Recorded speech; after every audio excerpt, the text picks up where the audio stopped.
Hey guys, welcome back to my YouTube. This is gonna be a video about reviewing on the Aces fuel injection Jackpot kit. I just put that on today.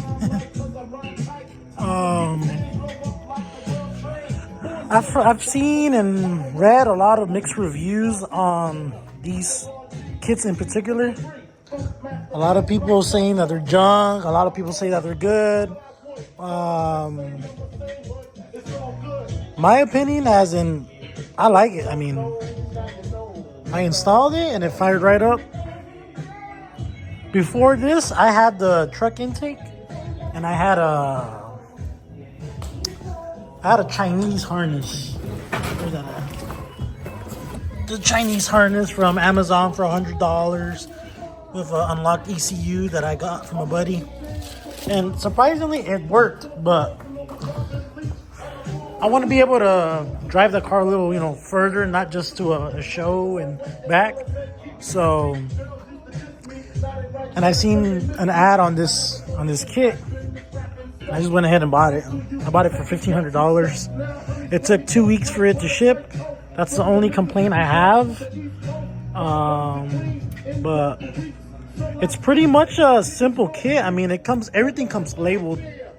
Everything's labeled on this kit. As you can tell, it says right here for the injector harness. Everything's pretty much labeled. Cam. I bought the complete kit that came with the sheet metal intake, fuel rails, injectors, harness.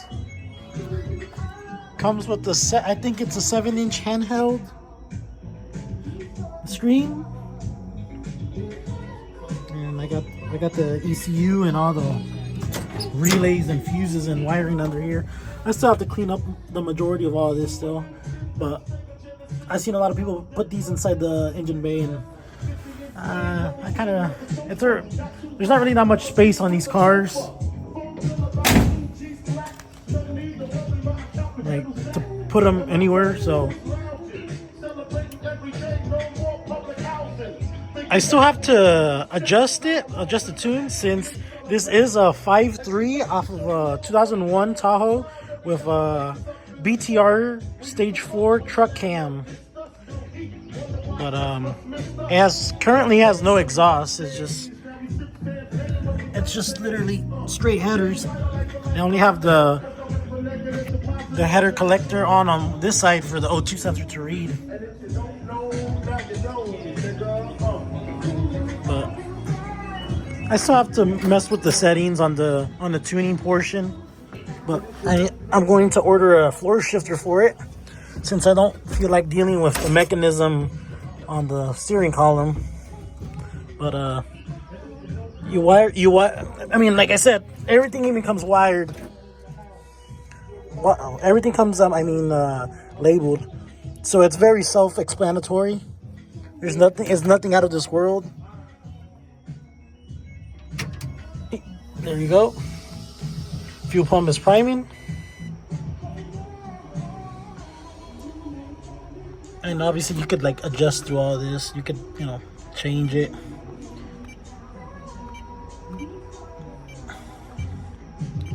You could change the setup of the display. I just have it as of that right now. There's the tuning portion. For idle, advance. You can see the graph, or you could manually adjust everything. But I'm just gonna. It sounds like it idles good. It's just that the idle seems a little too high. So I'm just gonna get the floor shifter and drive it and see if it kind of self-adjusts a little bit. But let's see.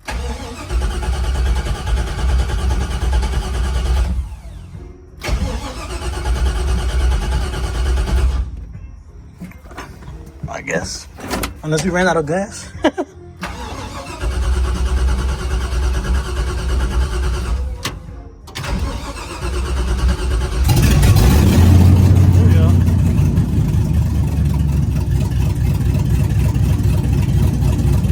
I still have to wire the alternator. I need to wire the one wire that comes off of the alternator for the regulator.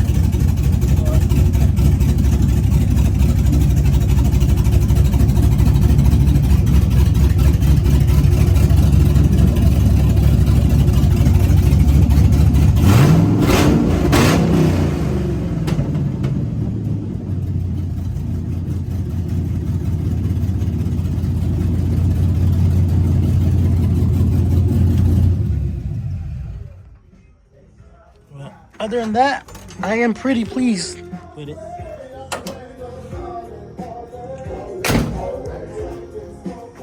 This was a 283 car with the Power Glide, but it had a very bad oil pan gasket failure. It was leaking pretty bad, which is the 283 that's on the engine stand. Here goes the chop top. That's a straight 6 with a Power Glide.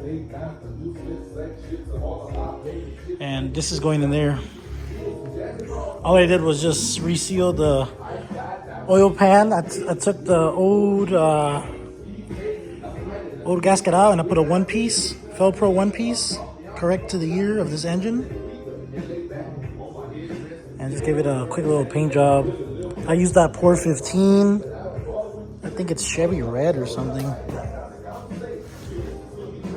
And I just used some satin black to paint the valve covers since they were really hideous.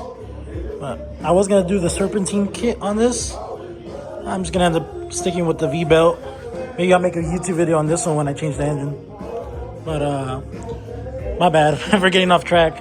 But if you're planning on getting an Aces Jackpot kit, I recommend it. I like it. It's basically, you know, cheaper than a Holly, but I still haven't driven it, but as of now, I'm very pleased with it.